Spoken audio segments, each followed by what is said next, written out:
You've stepped into the Jared Briggs Show. Welcome back to this week's episode where we are going to talk about you can do hard things. Now, I got a few stories that I want to share. This week's been very interesting for me. Big learning curve. Brought me down to my knees, honestly. There is so much learning opportunities in this life.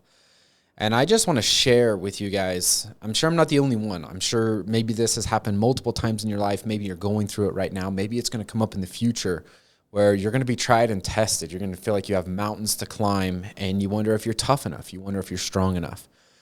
And I want to talk about that. And I want to go back to my childhood. I want to share an experience that's taken me probably 20 years to understand some really cool lessons from the experience. And it comes from my grandma. So my mom's mom, an incredible lady. She actually just passed away here recently. We just had her funeral a couple weeks ago. And it was great to honor her life. And I actually had a beautiful opportunity. I was the last speaker at her funeral. And what a great experience that was with all the family there, everybody there, and to have those conversations. In my talk, I shared a story. And I think I've shared this on the podcast before, but for you new listeners, I had an experience when I want to say it was 11 or 12 years old. I was right in there, and my grandma wanted to go ride four-wheelers. In Vernal, Utah, I don't know if you guys have ever been in Vernal, Utah, from Vernal up over the mountain to Manila, right there on the Wyoming-Colorado line. Heading north, you go up over the mountain, big switchbacks, big mountain. It's really cool. Right when you're heading out of Vernal, there's these really cool hills that a lot of people go ride their four-wheelers and dirt bikes and side-by-sides and all that. They're just big, empty hills, kind of a clay, sandy type dirt, really fun to go play in. My grandpa had four Polaris four-wheelers. There was two 500s, an 850, and a 950, or 750 and 850, something like that.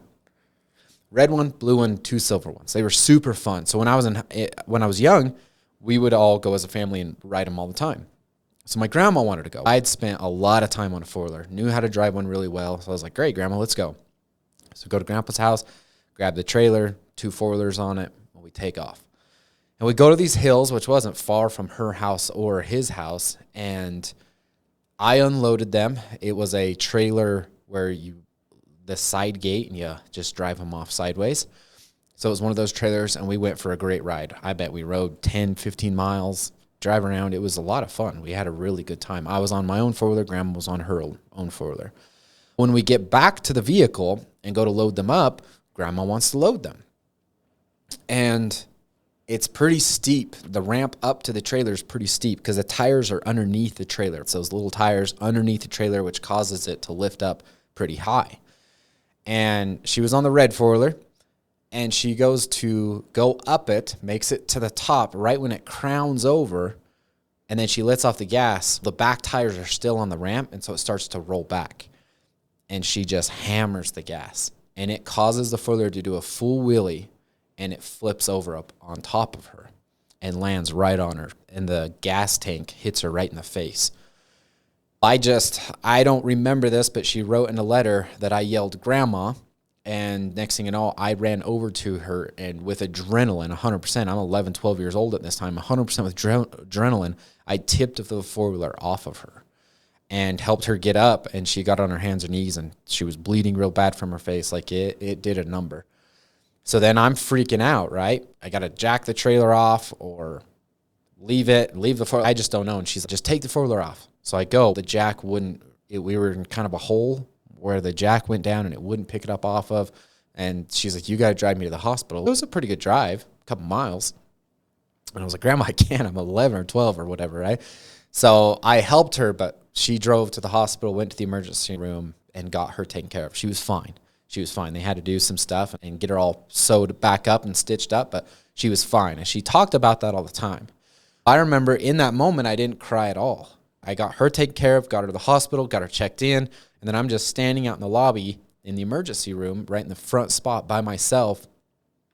And I walk out the front doors, and I remember standing on the sidewalk. And I remember I was just waiting for my mom to come because she was over there. She was doing some other things while we went on a further ride, and I was just waiting for her to come. And when my mom pulls up, I just lost it. I just started crying. But they were there, right? They all took care of me. They helped me. We took care of grandma, and it turned out to be a story that we've talked about for a long time. Throughout my life, I've talked about this a lot. I've talked about it a ton. And when I got asked to speak at her funeral, my mom came across a letter that she had wrote about that experience. I never had seen it. And so when grandma passed away, my mom got it and she gave it to me. And so I was able to read that letter from her perspective and her experience. And so when I was prepping for the funeral, I didn't have any notes or anything. It was all in my mind. I was just thinking about it. And when something hits me, that's for most podcasts, you guys, I don't write anything down.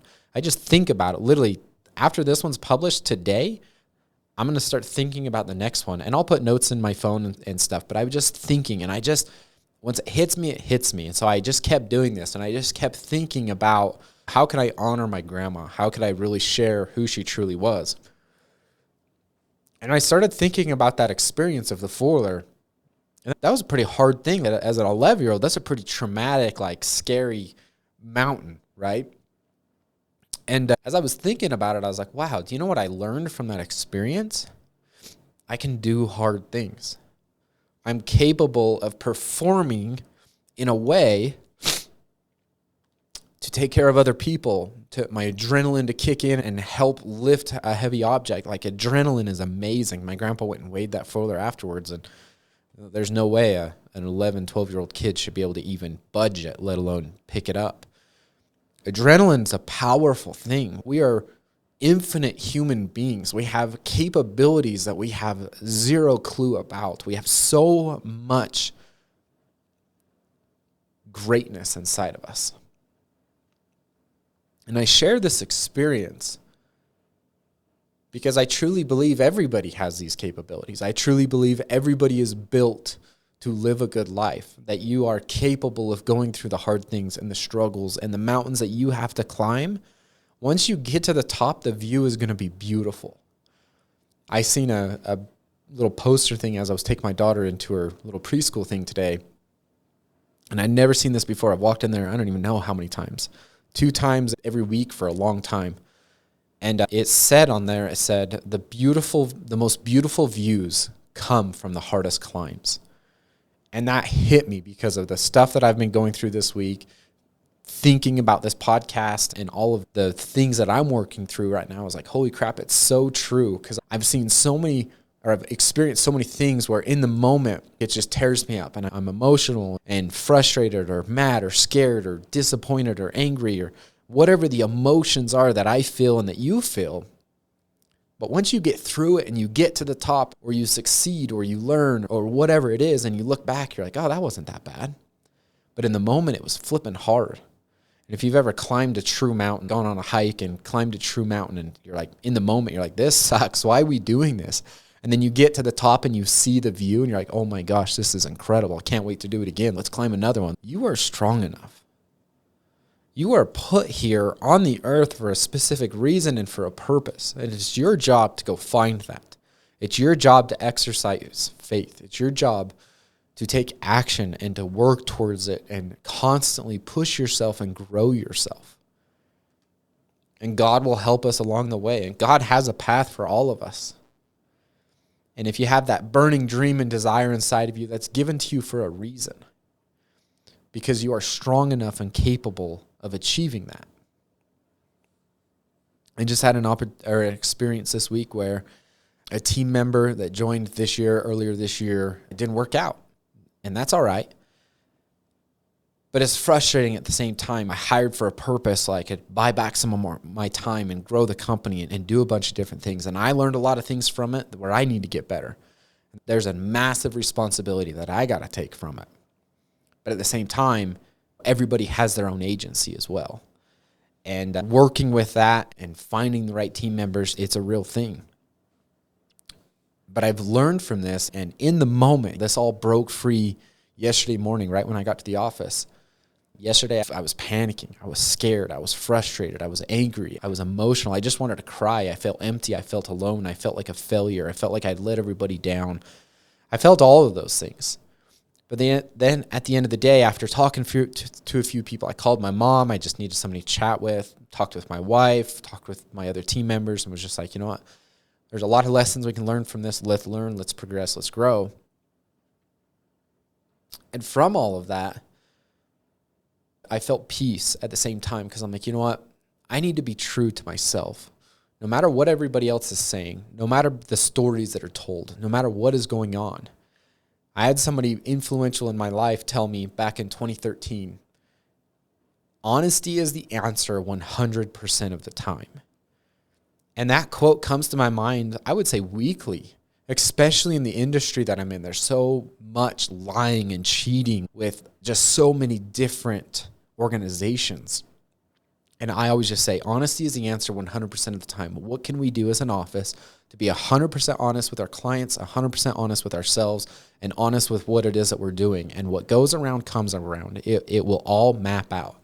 And I've really tried to live by that. Have I made mistakes? Yes. Have I done some things where I'm like, okay, that crossed the line. I've got to correct that. I've got to come back. Yes. But I really try to focus on those things. And so I wanted to share that with you guys because you are capable of doing hard things. You are capable of winning. And honesty is the answer 100% of the time. And the reason why I share that is because you need to be true to yourself. You need to be true to who you are, what you stand for, what you live for, what you operate by, what you're doing day in and day out. Because everybody has their own perceptions. Everybody has their own frame of mind. And I found a lot of times people will attack other people and it's a reflection. They're actually saying the things to you that they should be saying to themselves. I've done this. I've witnessed this. I've experienced this. And that's why I understand it now. When somebody attacks me or comes at me, I look at it and I'm like, okay, what can I learn from this? Because there's definitely truth. Is this 100% a reflection of me? Am I being honest to myself? Am I being true to myself?